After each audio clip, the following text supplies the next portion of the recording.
السلام علیکم ورحمۃ اللہ وبرکاتہ۔ برج کورس کا آج 10واں دن۔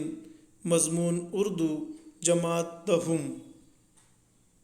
آج ہم معلوم سے نامعلوم کی طرف قواعد کے بارے میں معلومات حاصل کریں گے۔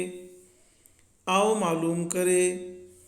عزیز طلباء و طالبات، پیارے بچوں، آج ہماری سرگرمیوں کا 10واں دن ہے۔ کل ہم نے قصیدہ اور مرثیہ جیسے شعری اصناف سے واقفیت حاصل کی تھی، تو چلیے آج ہم ایک بہت ہی دلچسپ اور آسان موضوع کی طرف قدم بڑھاتے ہیں۔ آج ہم صنعت کے تعلق سے معلومات حاصل کریں گے۔ صنعت یعنی کیا؟ کلام یا شعر میں کسی خاص طرز پر لفظ یا ترکیب کا استعمال جو تزئین کلام کا فائدہ دے اور مزید حسن و لطافت پیدا کرے، اسے صنعت کہتے ہیں۔ صنعت کی کئی قسمیں ہیں، جن میں بعض کا تعلق لفظ سے ہے اور بعض کا تعلق معنی سے ہوتا ہے۔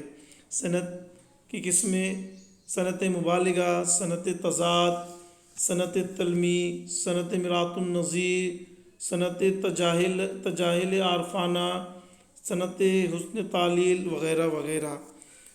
اب یہاں پر ہمیں سرگرمیاں دی گئی ہے، اس سرگرمیوں کو ہمیں پڑھنا ہے اور اسے حل کرنا ہے۔ سرگرمی نمبر 1، درج ذیل اشعار کی صنعت پہچانیے۔ آپ کو نیچے دیے ہوئے اشعار کی صنعت پہچاننا ہے۔ پہلے نمبر کا شعر ہے: پتا پتا بوٹا بوٹا حال ہمارا جانے ہے، جانے نہ جانے گل ہی نہ جانے باغ تو سارا جانے ہے۔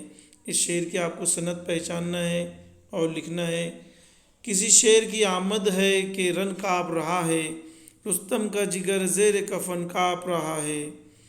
مانند نقش و نال زمیں سے بجز فنا، ہرگز نہ اٹھ سکے وہ اگر بیٹھے ایک بار۔ ان تمام اشعار کی آپ کو صنعت تلاش کرنا ہے، اس کو لکھنا ہے اور اپنی نوٹ بک پر کاپی پر لکھ کر گروپ پر سینڈ کرنا ہے۔ آپ ان اشعار کی صنعت تلاش کیجئے۔ آپ نے جماعت نحوم میں صنعت کے تعلق سے معلومات حاصل کی ہے، آپ جماعت نحوم کی کتاب کا استعمال کر سکتے ہیں۔ سرگرمی نمبر 2، خانہ پوری کیجئے۔ یہاں پر ایک خالی جگہ دی گئی ہے، اسے پر کرنا ہے۔ جب شاعر اپنے کلام میں کسی شے کو دوسری شے کے جیسا نہ کہتے ہوئے براہ راست وہی شے قرار دے تو اسے خالی جگہ کہتے ہیں۔ آپ کو اس خالی جگہ میں جو صحیح لفظ ہے تلاش کر کر لکھنا ہے۔ اس طرح آپ کو سرگرمی نمبر 2 پوری کرنا ہے۔ آؤ مشق کرے۔ دی گئی تعریف کے لیے موضوع صنعت کا نام لکھیے۔ جب شاعر کسی شعر میں کسی ایک لفظ کی رعایت سے اس کے مترادف الفاظ استعمال کرتا ہے تو اسے خالی جگہ کہتے ہیں۔ آپ کو یہاں بھی ایک خالی جگہ پر کرنا ہے۔ آپ تلاش کیجئے اور مشق پوری کیجئے۔